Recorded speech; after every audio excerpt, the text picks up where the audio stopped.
Marian from Sweetopia.net. Today I'm going to show you how to put together a gingerbread house, and hopefully it'll be a fun experience for you rather than frustrating.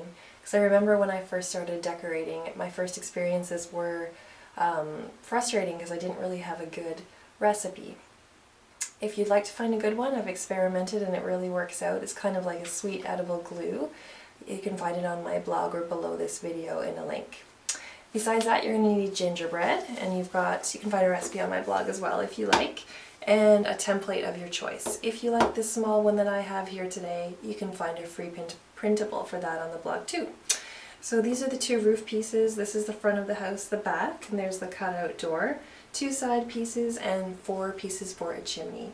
So once you've got all these baked and ready to go, all you basically need are a few tools. So the first thing you need is a piping bag with a number 10 tip and a coupler, and basically you can use a piping bag of your choice.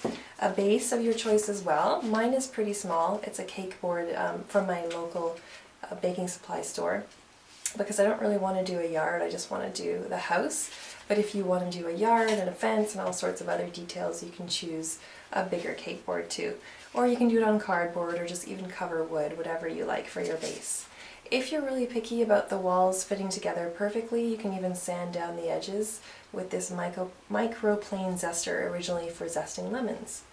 Other than that, you just maybe need something to prop up the walls up if they need a little bit of help when they're not dry yet. And this is a seasoning bottle, this is a soup can. So basically whatever you can find in your cupboards that will help the walls stand up.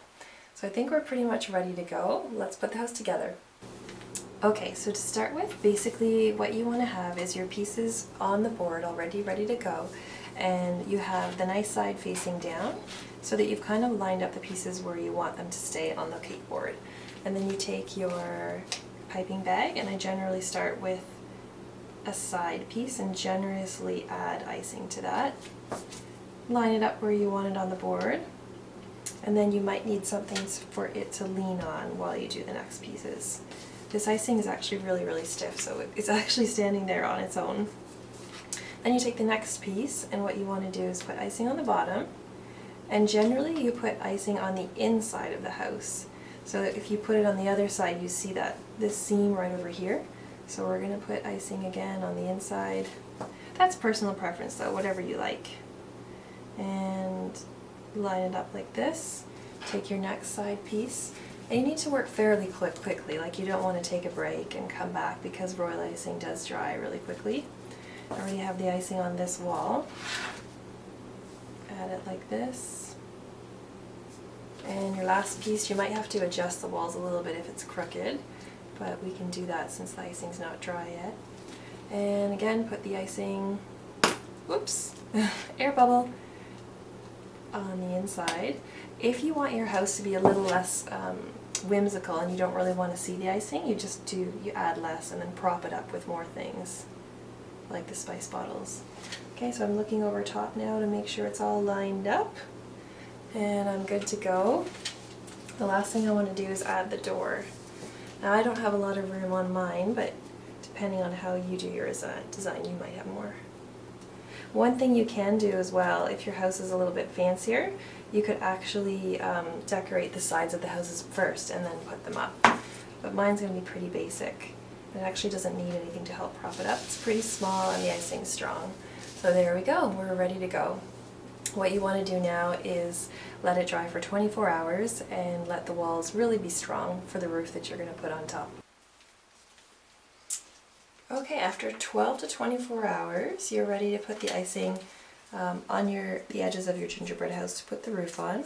I put a generous amount with a number 10 tip again. And just so you know, I remix the icing for about 5 minutes just to make it nice and thick again, because overnight it basically has time to sort of settle and separate. So you take your 2 pieces, lining up the flat part to the middle, and sort of line it up so you know exactly where it wants to go, or where it should go, looking over the overhang so that there's an overhang on both sides. And you're basically just going to hold it there for 1 minute. That's my rabbit in the background, just so you know. Anyways, you hold it there for a minute with gentle pressure and try not to move it around. Okay, once you've held it there for about a minute, you can put some icing across the middle of the roof. And you might actually want to sort of support the roof a little bit with some containers. There you go. And now we're ready to do the chimney. So you take your chimney pieces. I generally start with the part that has a triangle shape. Line it up to where you want it to go. And again, I'm just putting a generous amount of icing.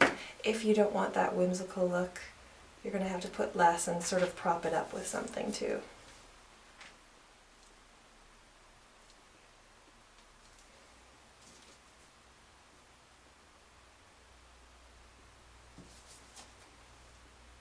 And the nice pieces, or the outside part, the nice part, goes towards the outside.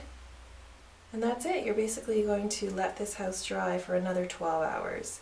You could decorate it earlier, but the chances are it might break are higher. Here are all the houses ready to go. They've been drying for about 12 hours. So now we can start decorating.